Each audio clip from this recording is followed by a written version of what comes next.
Hello! In front of me I have Xiaomi Smart Band 7 Pro, and I'm gonna show you how to change the screen timeout duration on this smart band. Basically, how quickly the screen will turn off after you stop using the smart band.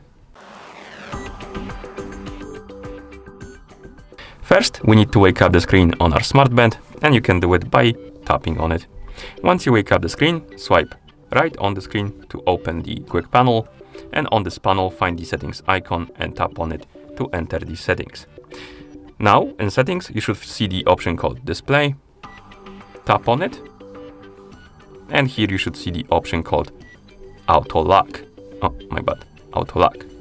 Tap on it, and right here we have the list of durations we can select, and we have 5 seconds, 10 seconds, 20 seconds, 30 seconds, 1 minute and 5 minutes.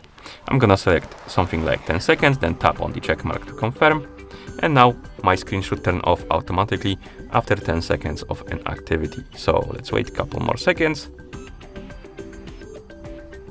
and here we have it. And that's how you change the screen timeout duration on this device. Thank you for watching.